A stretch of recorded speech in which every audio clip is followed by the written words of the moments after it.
L'abandon émotionnel ou l'indifférence conjugale, c'est cette situation où le couple reste ensemble physiquement et où chacun se retire émotionnellement.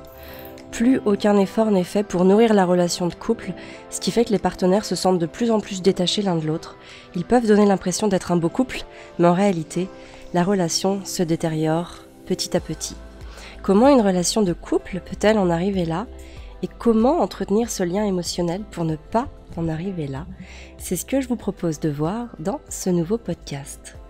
Bonjour, je suis Amélie, bienvenue chez Famille Épanouie, le podcast qui vous permet de profiter d'un quotidien serein et épanouissant en famille sans vous épuiser ni vous effondrer. Depuis 2015, j'accompagne les mamans à cultiver leur bien-être grâce à des prises de conscience et à des concepts simples à mettre en place. Si vous appréciez ce podcast, la meilleure façon de le soutenir est de lui mettre une note de 5 étoiles sur la plateforme de podcast que vous utilisez. Je sais que c'est galère, mais c'est très important pour moi parce que ça donne plus de visibilité à mon podcast. Alors, de nombreux couples passent toutes leurs décisions par le filtre de leur mariage ou de leur union. Il va y avoir les projets, les liens d'amitié, les décisions, l'éducation des enfants, la gestion du portefeuille, les investissements, les voyages. Certains couples ont d'ailleurs conscience qu'ils ne communient pas à un niveau profond, mais disons qu'ils se disent que le lien émotionnel n'est pas forcément une priorité. Ce lien émotionnel, c'est pourtant une grande priorité parce que c'est le carburant. Et sans ce carburant, le moteur il va s'arrêter au bout de quelques années. Alors, comment une relation de couple peut en arriver à cet abandon émotionnel ? Il y a quelques jours, j'ai lu dans le bouquin d'Elif Shafak, Soufi mon amour, que je lis actuellement et qui est très très intéressant, la phrase suivante, et d'ailleurs qui m'a donné l'idée de ce podcast. L'auteur écrit « Elle a construit toute sa vie autour de son mari et de ses enfants, ce qui l'a empêché d'apprendre les techniques de survie qui permettent de supporter les épreuves. » Et c'est vrai que on a si facilement tendance à nous enfermer dans un rôle, à dépendre aussi des autres et à attendre des autres plus que de soi-même, que forcément, au bout de quelques années dans un mariage, c'est normal parfois que la communication ne passe plus, qu'il y ait cet abandon émotionnel parce qu'on n'a pas pris soin du couple comme on aurait dû en prendre soin. Par exemple, nous, avec Fabien, le quotidien est loin d'être rose chaque jour. On a vécu des périodes extrêmement critiques, notamment il y a quelques années à peine. Et aujourd'hui, on s'en remet, doucement, mais sûrement. Mais ce qui s'est passé dans notre couple, c'est vraiment symptomatique de ce que vivent la majorité des couples de parents aujourd'hui. Il faut savoir que Fabien, il a ce côté visionnaire, rassurant. Il maîtrise et contrôle ce qu'il fait. Il est d'ailleurs excellent dans tout ce qu'il entreprend, c'est un excellent chef d'entreprise.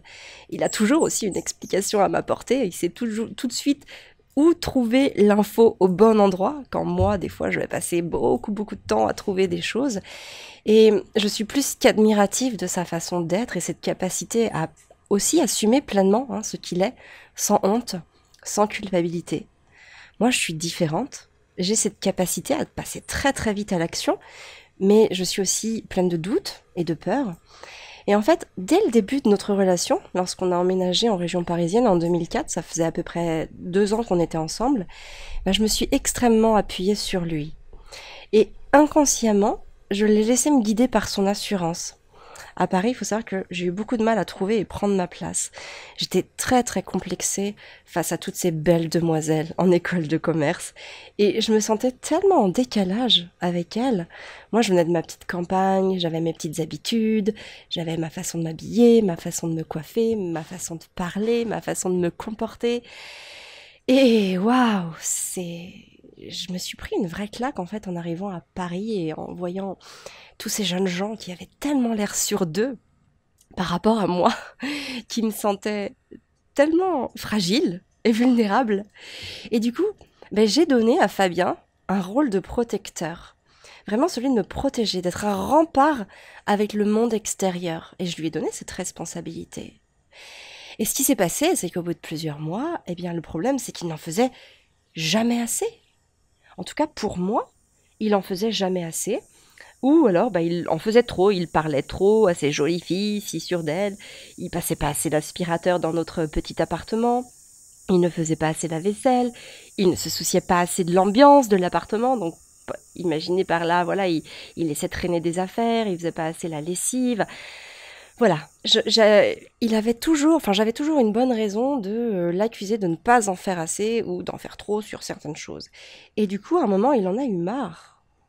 Il en a eu marre de tous ces reproches, de toutes ces réflexions et de toutes mes exigences d'ailleurs.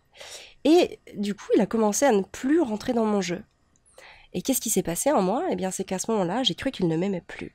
Alors qu'il n'en était rien, il m'aimait. Il en avait juste marre d'être responsable de mon bonheur. Alors comment on en est arrivé là? Eh bien, moi j'étais dans ma croyance. Ma croyance, c'est Fabien doit me rendre heureuse et je dois le rendre heureux. Et je peux vous dire que j'y croyais dur comme fer il y a encore 10 ans à peine à cette croyance que l'un et l'autre, on a cette responsabilité de rendre l'autre heureux. Alors non seulement c'est faux, mais en plus c'est une responsabilité qu'aucun être humain ne devrait jamais avoir. On retrouve aussi cette forme d'amour conditionnel dans les relations de couple, mais aussi dans les relations parents-enfants. Par exemple, si ton enfant ne se comporte pas de la manière dont tu aimerais qu'il se comporte, tu vas lui dire peut-être que tu es triste. Et du coup, il aura failli à sa responsabilité de te rendre heureuse. Tu n'es donc pas, enfin, il n'est donc pas une bonne personne, il n'est pas un gentil enfant. Enfin, voilà, il y a tout un tas de choses qui se construisent en lui, alors que finalement, il n'a pas, que ce soit un enfant ou que ce soit notre conjoint, il n'a pas à prendre cette responsabilité.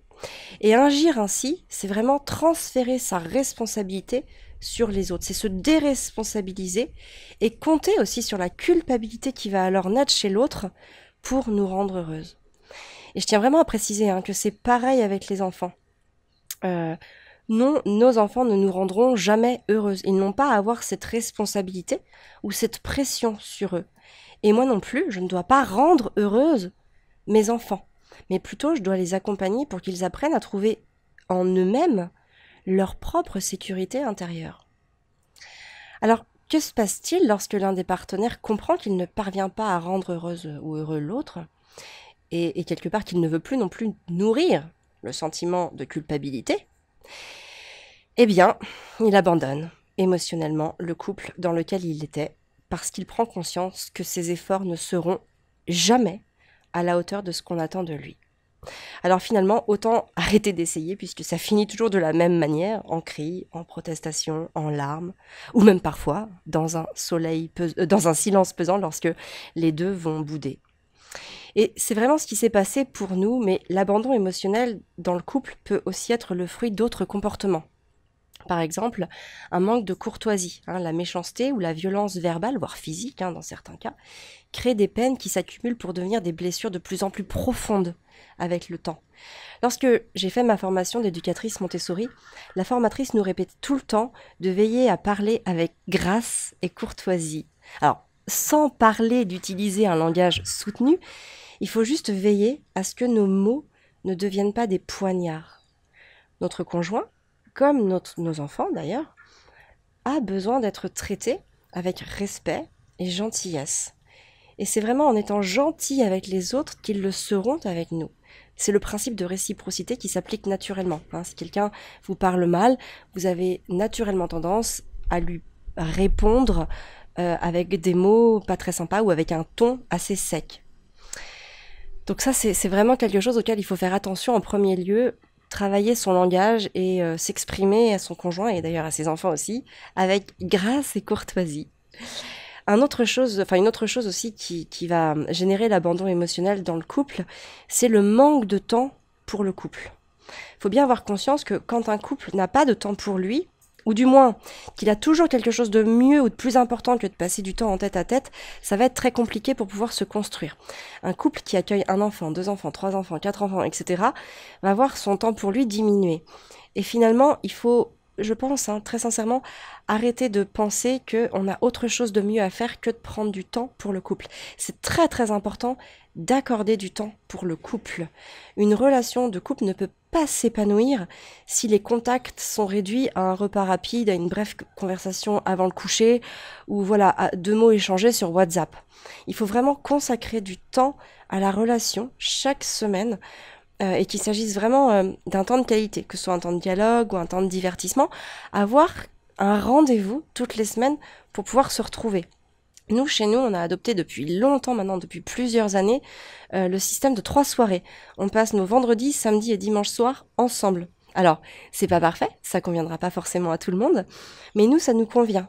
C'est le reste du temps, du lundi soir au jeudi soir, c'est un temps qu'on passe chacun pour soi avec Fabien. Souvent, moi, ça va être de la lecture, voilà, où je vais regarder des reportages, où je vais écrire, ou peu importe ce que je vais faire, où je vais me coucher tout simplement.